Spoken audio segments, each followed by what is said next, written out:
I would dispose of this in a biohazard trash bag and along with my other PPE and wash my hands thoroughly or use hand sanitizer if that's all that was available.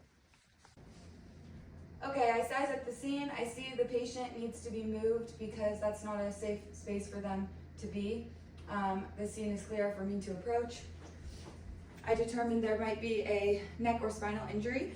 I kneel next to the patient and I gather their clothes, cradling their head and neck with my arms in their clothes. I keep my back straight and my knees bent as I slowly, in a straight line, drag the patient. As I perform my initial actions, I size up the scene. I make sure the coast is clear for me, bystanders, and the patient, and I see that the patient needs help and needs to be moved. I see that the patient may have a spinal or neck injury, so I decide to use the blanket drag method. Here I have a blanket. Set that aside. Positioning the patient, getting ready for rolling the patient. I'll set up the blanket next to the patient, keeping about 2 feet above the patient's head.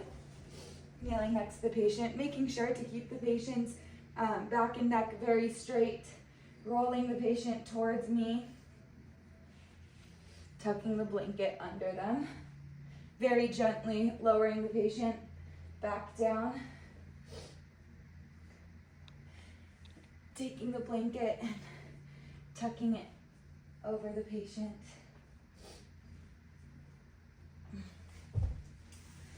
Grabbing onto the blanket at the top and keeping my back straight, my knees bent, and keeping their neck and back as low to the ground as possible, pulling them to safety.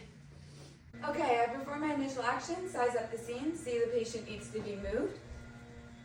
I determine that the patient does not have a suspected neck or spinal injury, so I decide to use this shoulder drag.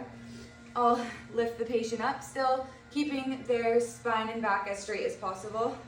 I'll reach beneath their armpits and I'll grab onto their forearms, keeping my back straight, my knees bent, and dragging the patient to safety. Okay, I perform my initial action, size up the scene, make sure that the coast is clear, and I determine that the patient does not have a suspected head or neck injury. Without twisting or and keeping the patient's spine as straight as possible, I pull back in a straight line, being mindful of not bumping the patient's head on anything,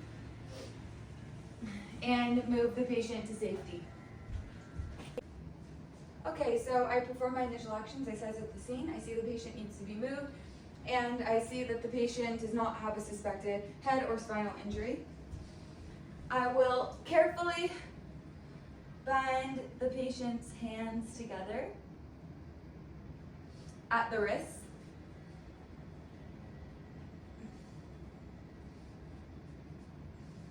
And I will gently put their arms over my head and begin to bear crawl, keeping the patient centered under me and making sure the patient's spine stays as straight as possible, bringing them to safety. Perform initial action, size up the scene. I see that the patient needs to be moved, and I see they do not have a suspected neck or spinal injury. So I will gently step on the toes of the patient, holding onto their wrists, and I'll lift them up and make sure their head's on one, or their head and arms are on one side and their legs are on the other, and I'll keep my back very straight, and I will keep my knees bent, and I will carry the patient. Okay, I perform my initial actions. I size up the scene. I see the patient needs to be moved to safety, and I see that there is no suspected head or neck injury. So I'll either enlist the help of another responder, or I can ask the patient to stand. So let's assume the patient is standing. I'll have them wrap their shoulders over, or their arms over my shoulders. I'll keep my back straight and I'll hold on to their arms, their forearms or their wrists, and then I'll walk them safely to safety with my legs bent and my knees bent and my back straight. Perform initial actions, size up the scene. I see the patient needs to be moved and does not have a suspected head or neck or spinal injury. So I'll use the walking assist method. The patient is conscious, so the patient will, I'll put one arm around the patient's waist, or yes, one of my arms around the patient's waist, their arm around my shoulder, and I'll hold on to their arm and I will walk them to safety. My initial action, size up the scene. I see the patient needs to be moved and they do not have a suspected head or neck injury. If another responder is available, we can do the seat carry method. So we'll have the patient one arm over each of us, and then I'll interlock hands with the other responder, and we will keep our knees bent and our back straight as we lift the patient into a seat and carry. Perform initial actions.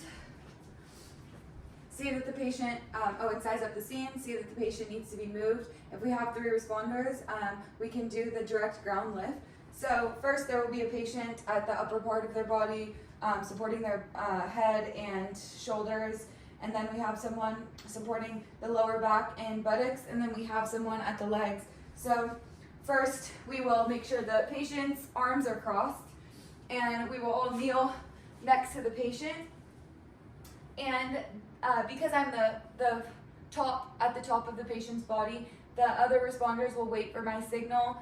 When I say okay to lift, we can all lift, and we hold the patient into our chest and we move the patient to safety. And then in order to set the patient down, we just reverse the steps. So we want to make sure that our backs and our backs are straight and our knees are bent, and that we're using the proper body mechanics.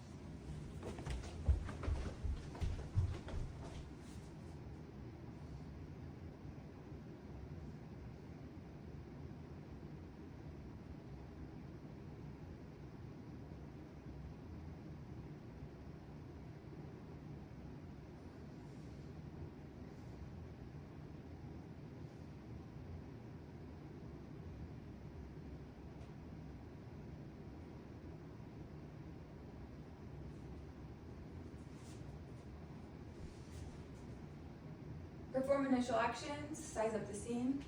I see the patient doesn't have a suspected head or neck injury, and I have another responder present. So we'll kneel, and this is the extremity lift. So one of us will reach around under the shoulders and grab onto opposite wrists, while the other kneels between their legs and reaches under their knees, grabbing onto their opposite, or holding firmly onto their thighs. And we would lift up, and of course their legs would